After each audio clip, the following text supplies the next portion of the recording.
Já parou para pensar em aplicar as ideias do Maquiavel, aquele famoso por analisar o poder político, na nossa própria saúde mental? Parece meio diferente, né? Pois é, justamente essa conexão, talvez inusitada, que a gente vai explorar hoje. É uma proposta bem intrigante, sim. Vamos dar uma olhada nessa relação complexa e muitas vezes assim paradoxal entre essa nossa busca constante por controle e o bem-estar psicológico hoje em dia. Isso. A nossa conversa vai se basear em alguns trechos bem provocadores de O Paradoxo do Poder, uma análise maquiavélica da saúde mental na sociedade contemporânea, um texto do Dr. Adilson Reichert. A ideia aqui é tentar entender como essa nossa tentativa, sabe, de dominar o tempo todo os pensamentos, as emoções, pode, ironicamente, acabar nos deixando mais frágeis. Pois é. E os dados globais mostram um cenário preocupante. A OMS estima mais de 1 bilhão de pessoas com transtornos mentais. É muita gente. Muita gente. E o impacto econômico disso, principalmente em perda de produtividade, bate US$1 trilhão por ano. A gente vive na era do autoconhecimento, tem tanta ferramenta, mas parece que a gente enfrenta uma ansiedade paradoxal. Como é que a gente entende isso? Bom, por onde a gente começa a desvendar essa dinâmica toda? Olha, o ponto de partida é o que o Dr. Reichert chama mesmo de paradoxo do poder. A tese central é que essa busca, assim, meio obstinada por controle sobre o nosso mundo interno, na verdade nos enfraquece, nos torna mais vulneráveis.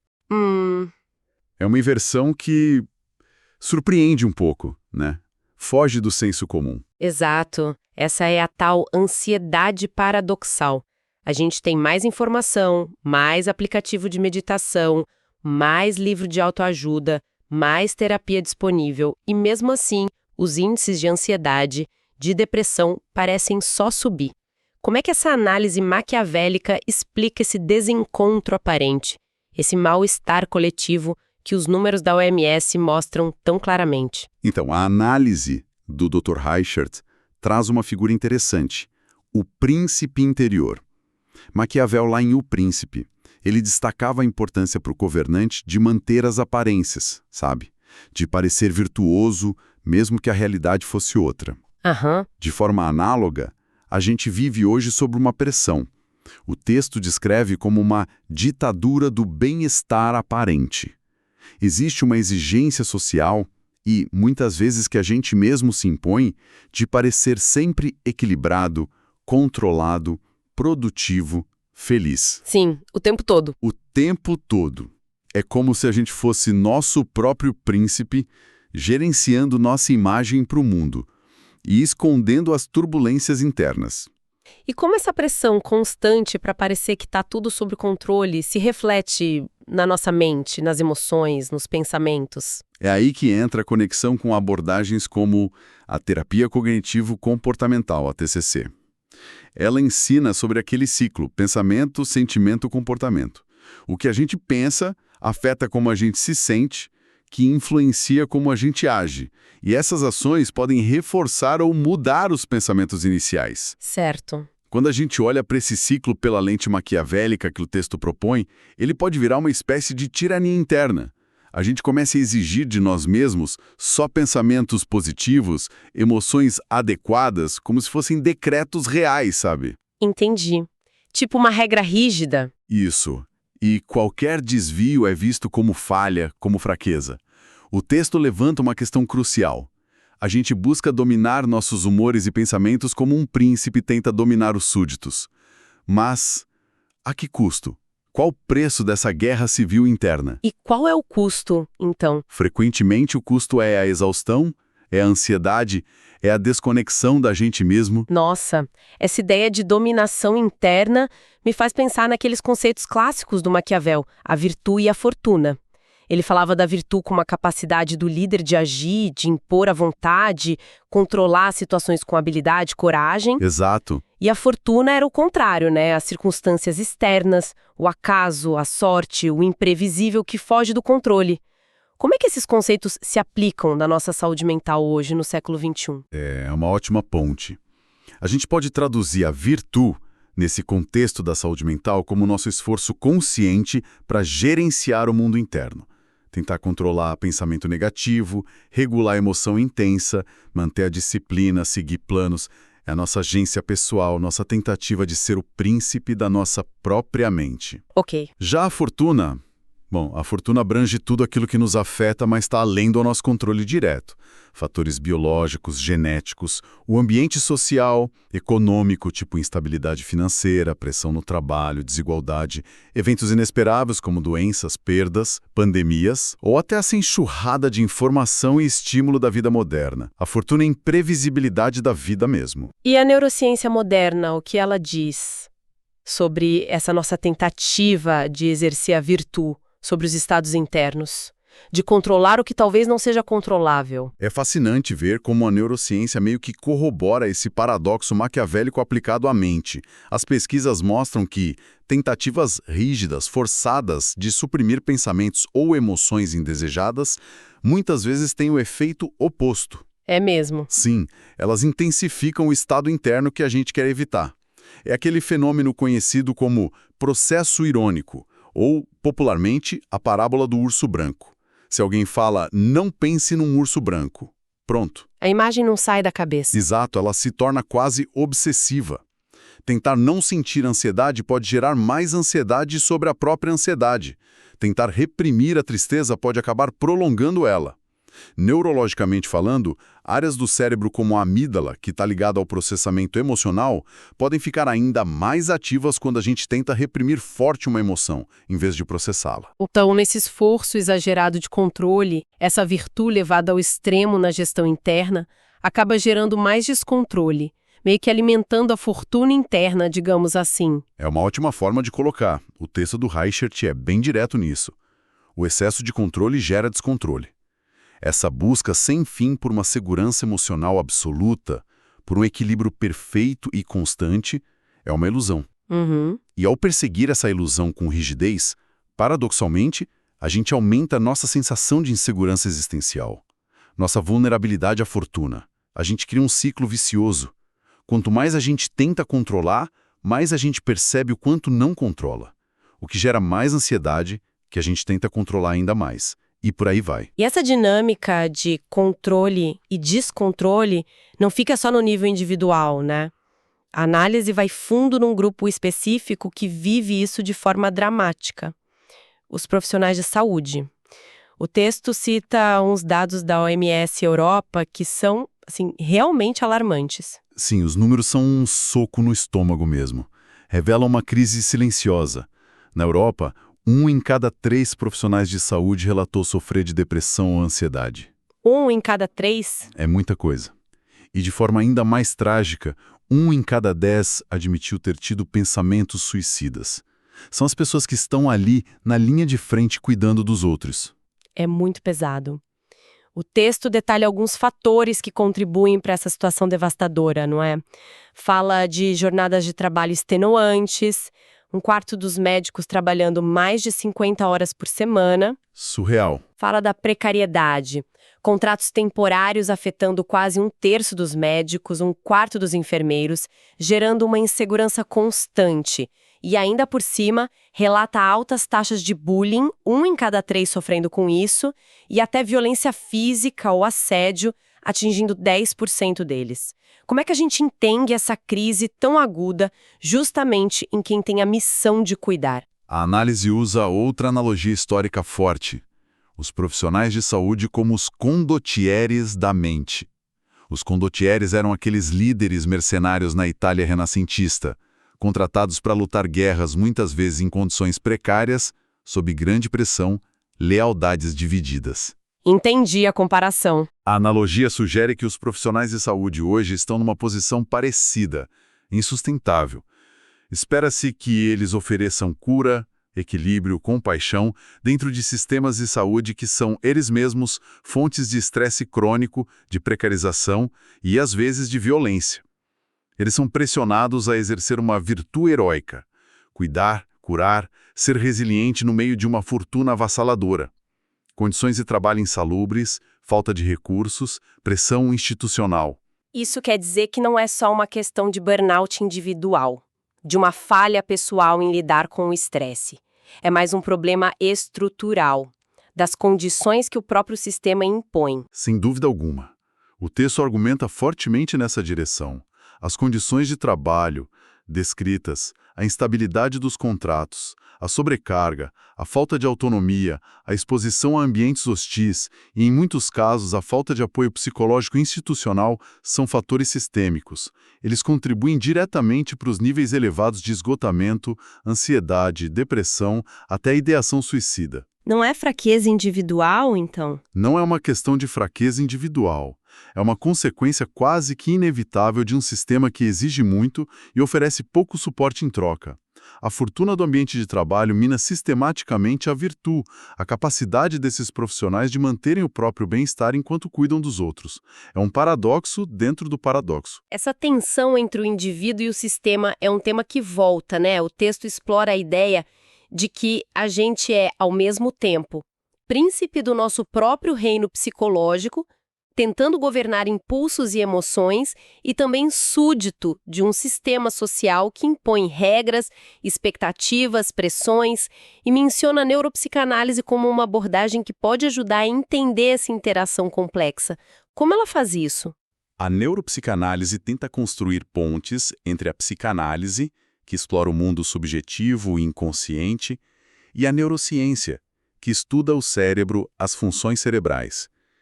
No contexto aqui da nossa discussão, ela ajuda a gente a entender como as experiências sociais, as pressões do sistema, a fortuna externa, podem literalmente moldar nosso cérebro e nosso funcionamento psicológico. Como assim moldar o cérebro? Ver como o social se inscreve no biológico, influenciando nossa capacidade de sermos príncipes eficazes do nosso reino interior. E como as crenças nucleares e regras rígidas, aqueles conceitos da TCC, se encaixam nessa dinâmica de poder interno? O Testatós chama de mandamentos maquiavélicos internos. Exato. Essas crenças e regras são como as leis inflexíveis que esse príncipe interior impõe a si mesmo e ao seu reino.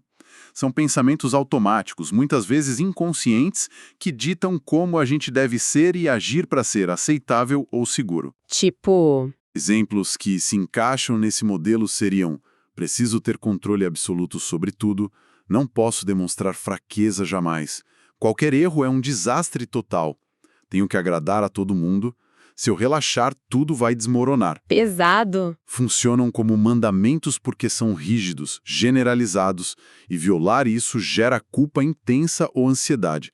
São maquiavélicos no sentido de serem estratégias internas focadas em controle, em manter uma certa ordem muitas vezes, sacrificando o bem-estar genuíno. Se esses mandamentos criam essa tirania interna, qual seria o caminho para uma governança mais saudável, mais democrática dentro da gente?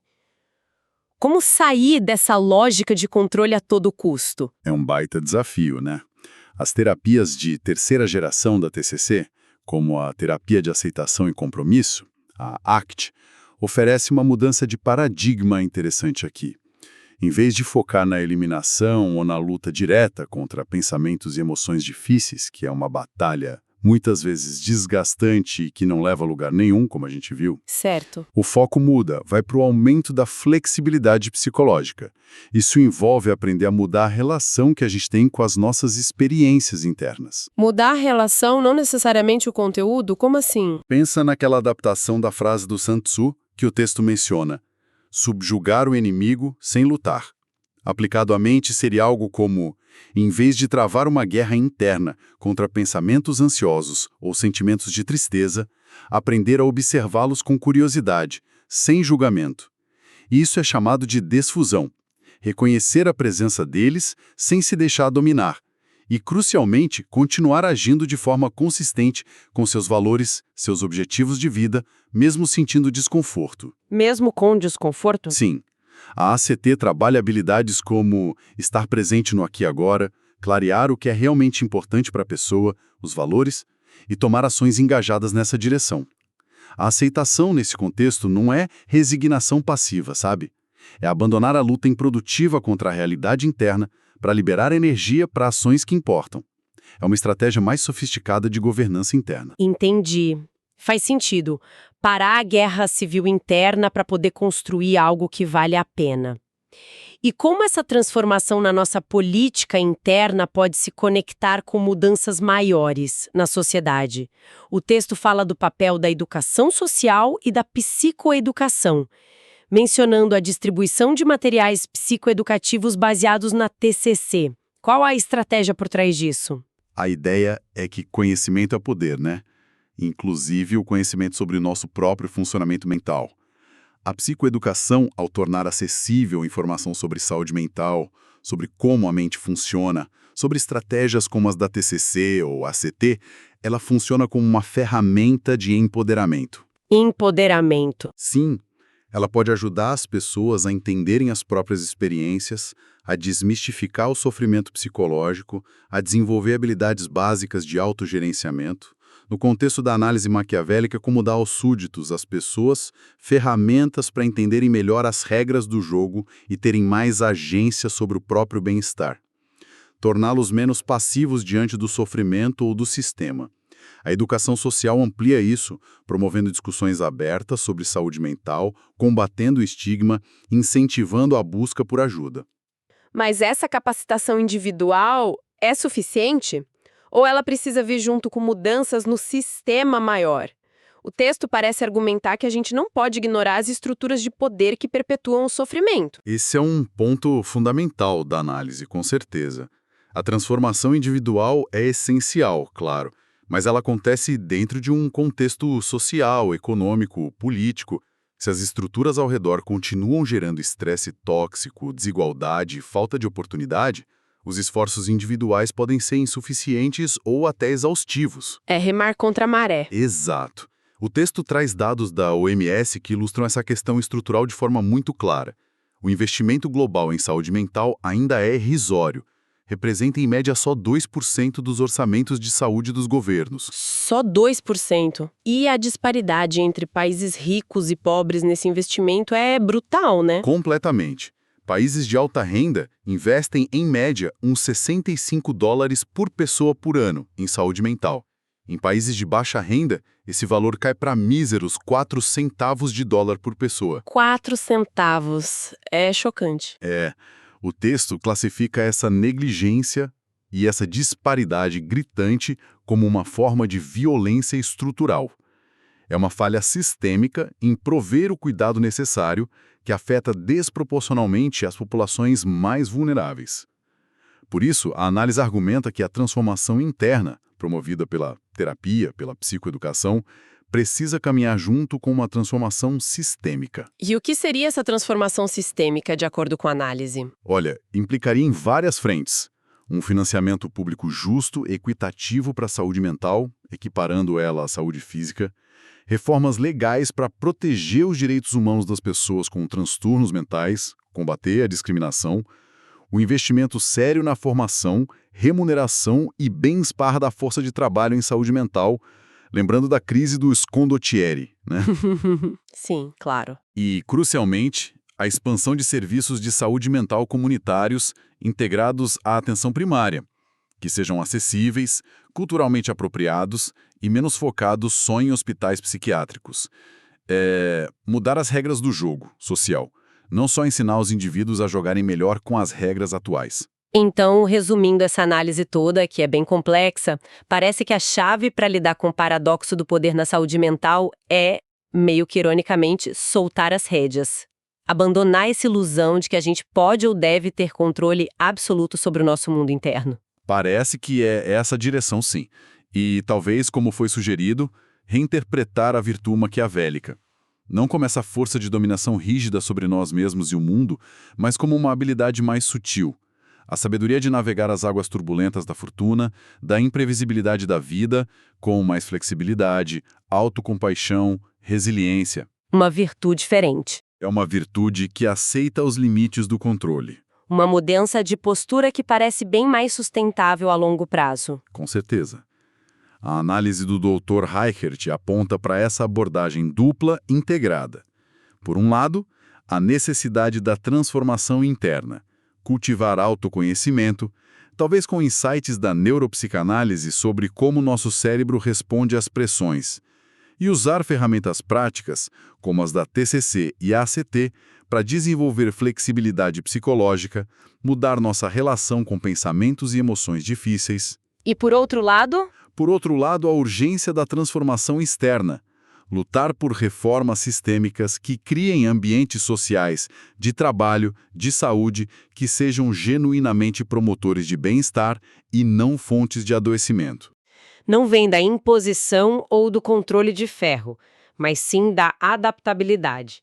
Vem da capacidade de entender as necessidades dos governados, sejam eles cidadãos de um Estado ou nossos próprios pensamentos e emoções, e da coragem de enfrentar a incerteza não com rigidez, mas com abertura e resiliência. É uma perspectiva que desafia muitas das nossas noções convencionais sobre força e controle, né? Reconhecer que a gente não tem controle sobre tudo, mas tem escolha sobre como responder ao que nos acontece, e que a saúde mental floresce não no isolamento ou na supressão, mas na integração, na conexão entre nossa biologia, nossa psicologia individual e o mundo social em que a gente está imerso. O verdadeiro poder, então, talvez esteja nessa capacidade de dançar com a incerteza, como sugere a análise, abraçar a vulnerabilidade não como fraqueza, mas como parte da condição humana, em vez de tentar eliminar isso a qualquer custo. Exato.